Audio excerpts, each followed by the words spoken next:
Alors, voyons voir ce qu'il y a de bien. Ouais, des drones. Toujours des drones. Franchement. Y'a pas autre chose. Ah, là, ça c'est bien ça. Ah oui, ça c'est cool. C'est trop bien, mais nickel. Ouais, pas mal. Génial. Oh. Ouh, je crois bien que je l'entends venir. Oula. Bizarre. Bon, je continue. Cool. J'aime bien, j'aime bien, c'est bien. C'est mieux que les drones, hein, franchement. JFR 900 Drone Radio. Alors, qu'est-ce que tu fous là? Des conneries comme d'habitude. Ok, calme-toi. Ne m'empêcher de faire ma revue. T'inquiète. Non, je m'en vais.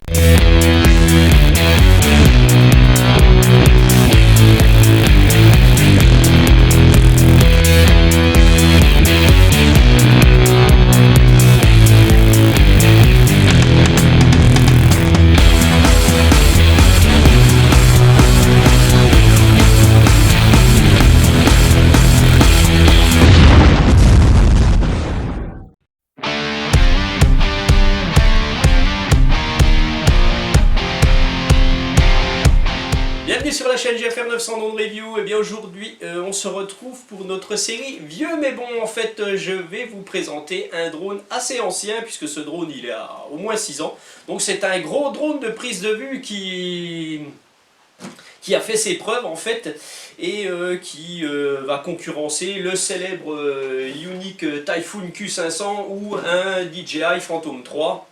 Voilà, à peu près de ces périodes là, donc environ 6 ans. Donc ce drone c'est le Blade Chroma de chez Horizon Hobby. Donc Horizon Hobby qui est une société internationale en fait, qui sont basées un peu partout dans le monde et qui font tous des produits RC, des drones de prise de vue, des petits drones style Blade Adultrix hein, bien entendu, des avions, des voitures, enfin toutes des choses comme ça, tout spécialisé dans le monde du RC, vraiment dans le hobby. Voilà.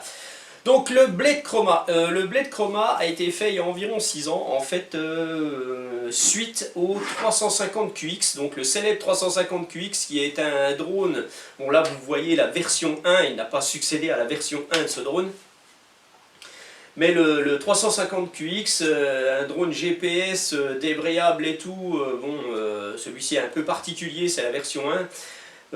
Assez costaud en fait, assez péchu.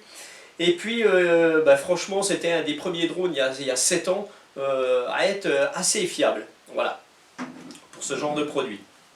Et puis vous avez eu deux autres versions du 350 QX, dont la version 3... le 350 QX Glimpse, qui lui ressemble beaucoup plus à un Blade Chroma. Et le Blade Chroma est venu remplacer ce 350 QX3. Voilà. Donc si vous désirez un gros drone et pas un petit drone pliable, eh ben, n'hésitez pas à prendre ce drone.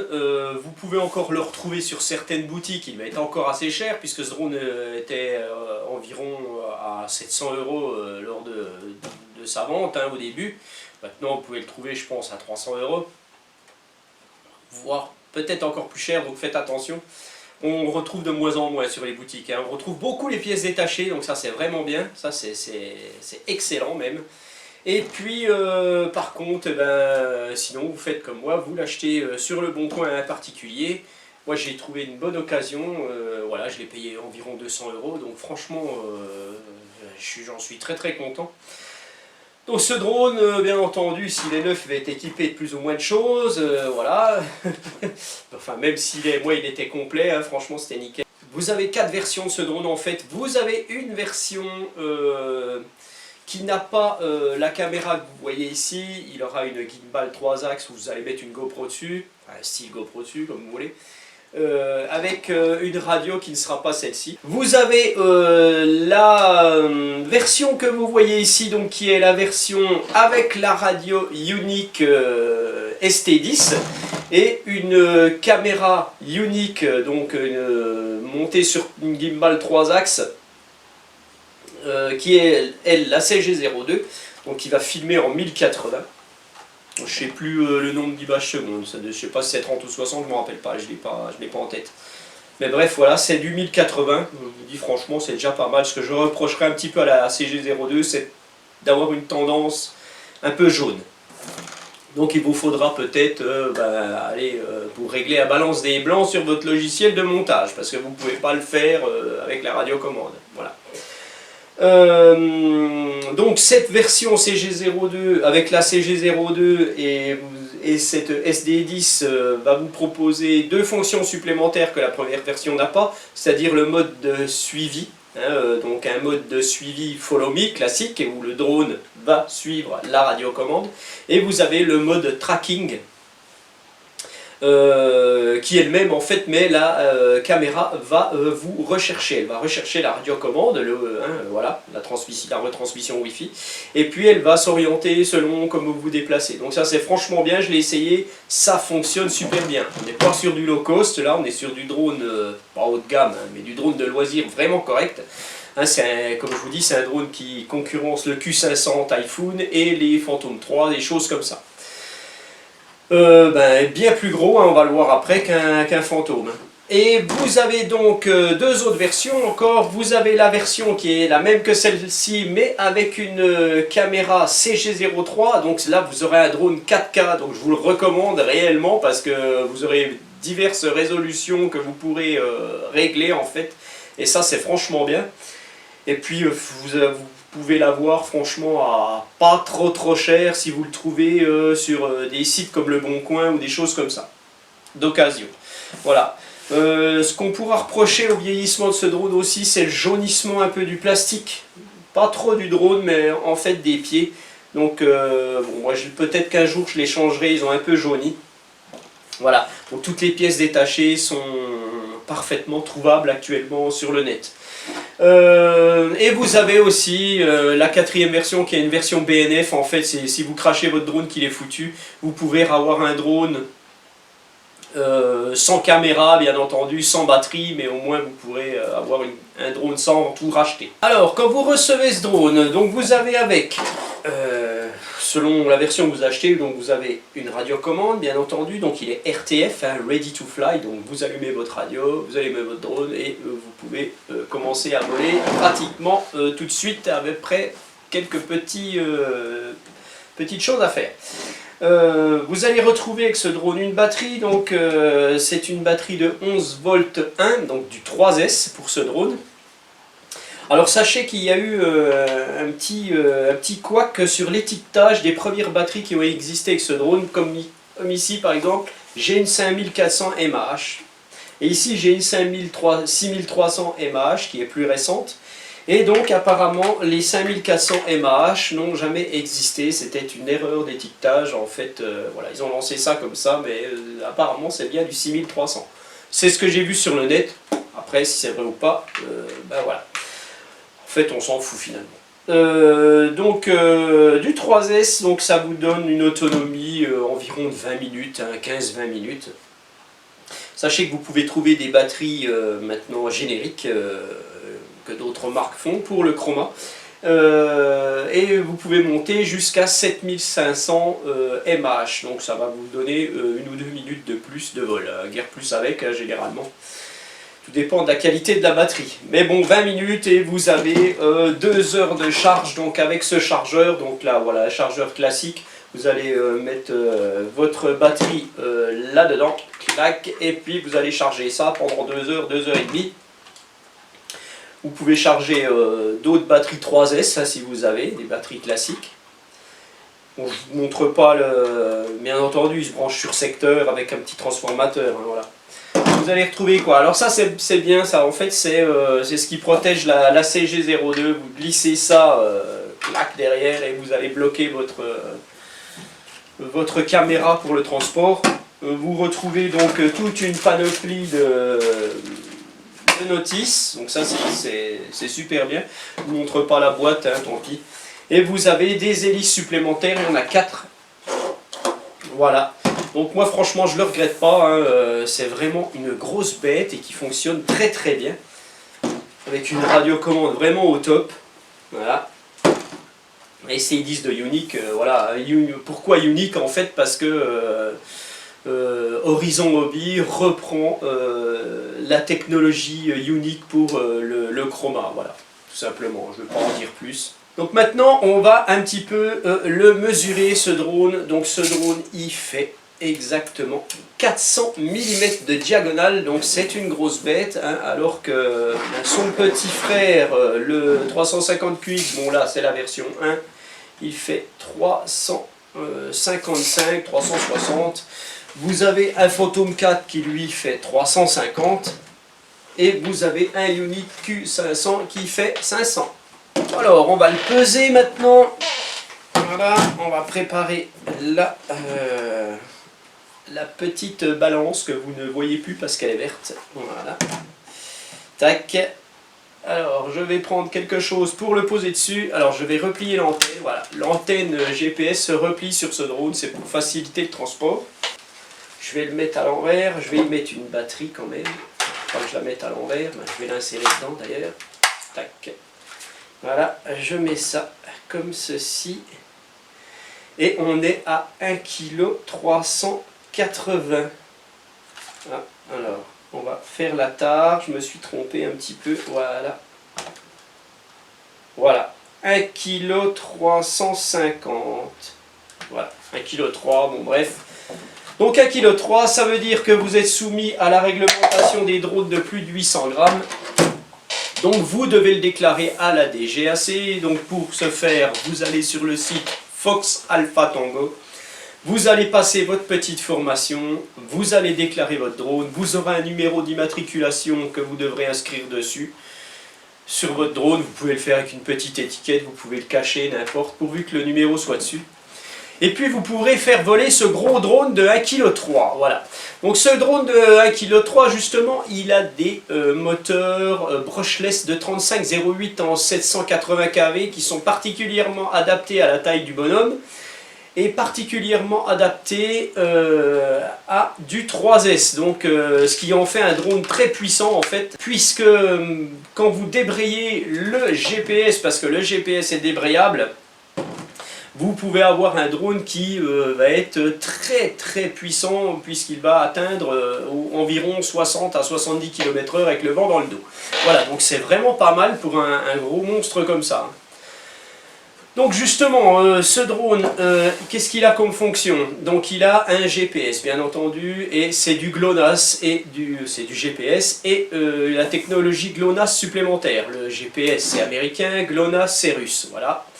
Donc vous allez avoir un nombre de satellites captés qui va être pas mal en fait, hein, puisqu'il y a le GLONASS dessus en plus. Donc vous aurez un verrouillage d'altitude, de stationnaire, pardon, qui va être très très bon. L'avantage de ce drone par rapport à certains en fait, c'est qu'il est très doux. Vous allez pouvoir, vous avez un mode tortue ici sur la ST10 et un mode lapin ou lièvre. Et puis en mode tortue, ce drone, vous allez pouvoir faire de la vidéo qui va être vraiment vraiment bien. Vous allez pouvoir aller tout doucement, le piloter tout doucement, il est super cool ce truc. Franchement moi je ne regrette pas. Pourtant là je ne mens rien.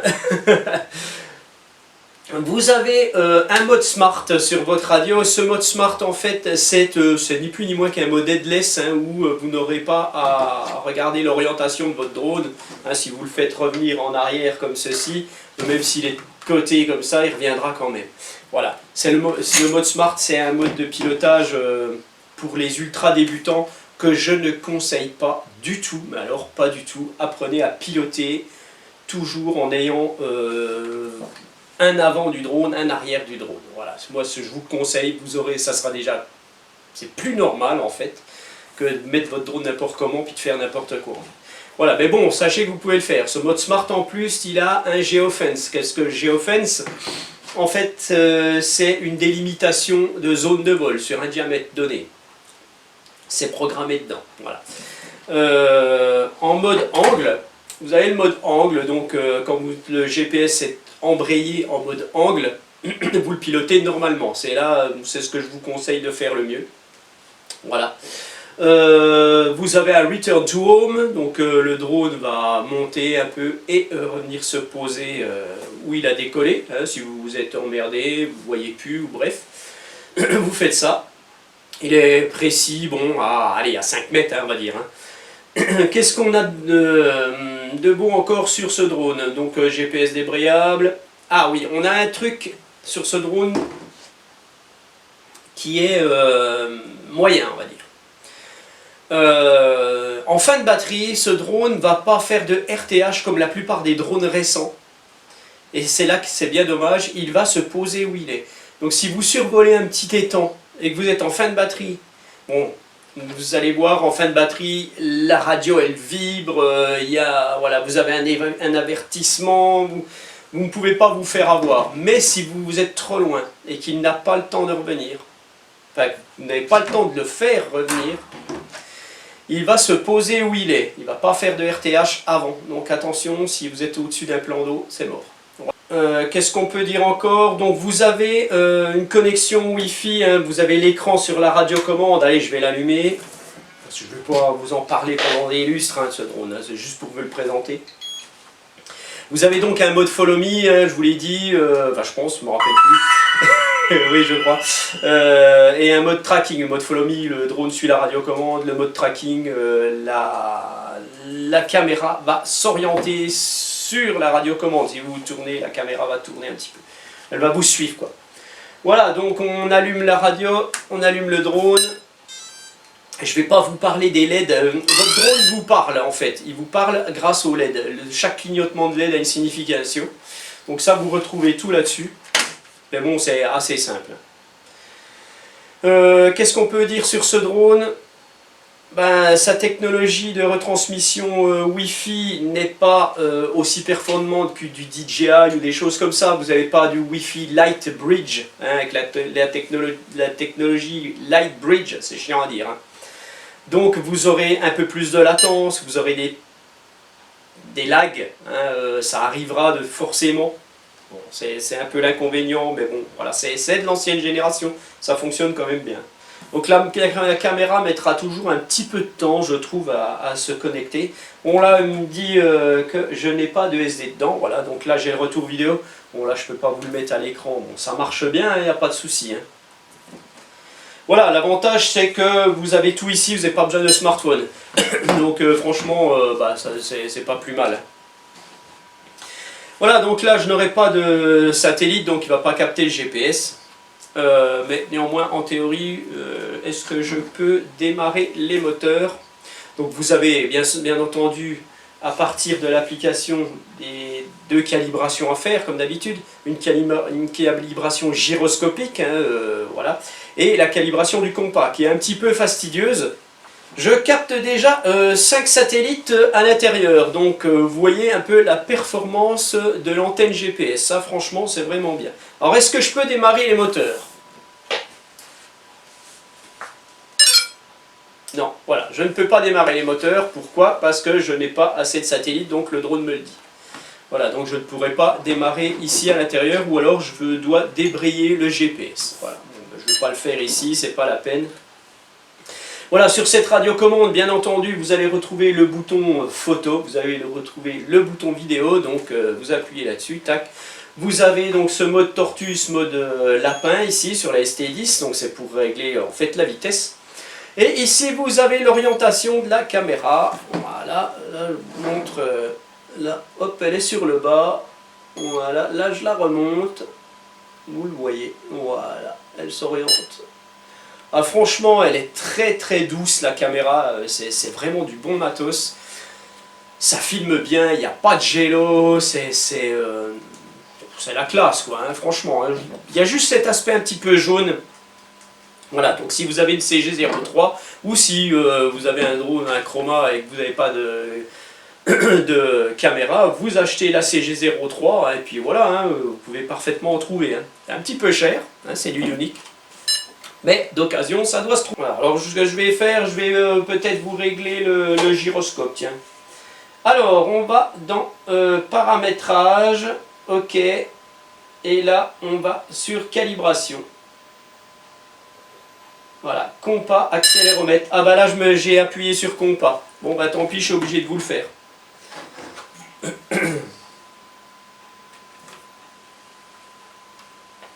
Alors, m'oriente au nord, voilà, là ça clignote. Ouais, le nord c'est à peu près par là. Donc je fais un tour comme ça. Voilà. Tac, j'attends. Et là, la LED clignote. Vous la verrez pas, elle est verte. Donc là, je mets mon drone. Les deux LED ici clignotent. Donc je dois faire tourner. Tac, voilà. Ici, je n'ai plus que la LED ici qui clignote. Donc je le tourne comme ça. Voilà. C'est tout con, hein, en fait. Hein. Voilà. Et là, il me dit, vous avez fini. Tac. Et là, il se met en vert. Alors. Est-ce que j'ai, par exemple, verrouillé des satellites? Bon, j'en sais rien. Maintenant, je vais vous faire l'accéléromètre. L'accéléromètre, c'est la calibration du gyro, hein, tout simplement. Donc, l'assiette. Vous le laissez faire. Tout se règle. Même la caméra se règle. Tout se règle. Voilà. Non, il ne va pas exploser. Hein. Voilà, il faut le laisser faire, en fait. Alors, un drone qui a des LED violettes, c'est rare. Franchement, j'adore ça. Franchement, c'est nickel. Voilà. Voilà. Voilà. Donc là, tout est calibré sur ce drone. Voilà. Donc, je reviens en arrière. Voilà. 7 satellites. Je ne sais pas si je peux enclencher les moteurs. Non, je ne peux toujours pas enclencher les moteurs, c'est normal. Donc pour les fonctions Follow Me, il faudra vous mettre en mode Smart. Donc là, il change, les LED changent, hein, il est en mode Smart. Sinon, vous ne pourrez pas faire le mode Follow Me. De même que vous ne pouvez pas activer en vol. Quand vous allez être en vol, vous ne pourrez pas activer ce mode Follow Me, ce mode Tracking. Vous devez être au sol, vous vous mettez en mode Smart. Vous allez sur le petit œil qui est à droite, vous appuyez dessus, et là vous retrouvez mode normal, mode follow me, mode tracking. Vous sélectionnez, et après vous faites décoller votre drone et il est prêt à vous suivre. Voilà, donc là je me mets en mode normal. Voilà, voilà. Alors par contre moi il me dit ready, donc j'aurai 8 satellites à l'intérieur ici, donc sachez que il y a un GPS dans cette EST10. C'est pour ça que vous pouvez faire du follow me sans application avec un téléphone. Alors je peux peut-être, normalement, je suis prêt et je dois pouvoir... Voilà. Donc, je ne vais pas le faire décoller. Et là, j'ai acquis les GPS à l'intérieur quand même. Voilà, donc il a une grosse puissance, hein, ça fait de l'air chaud là. Pour désarmer les moteurs, on rappuie là-dessus. Voilà, tout simplement. Voilà, donc je vais vous laisser avec ma vidéo de vol. Donc ce drone, vous ne le retrouvez pas sur les sites que je vous donne d'habitude. Vous pouvez le retrouver sur Amazon, vous allez pouvoir le retrouver sur des sites de vente français. Vous verrez les prix. Voilà, donc je vous laisse avec ma vidéo de vol. Voilà, c'est juste une petite vidéo de vol que j'ai fait avec mon épouse quand on a été se promener. On a emmené le drone, on a fait un petit follow me à un moment donné, vous verrez. Bref, franchement... il vaut le coup. Allez, je vous laisse parce qu'il y en a marre et je vous dis à bientôt pour une autre vidéo. Ciao!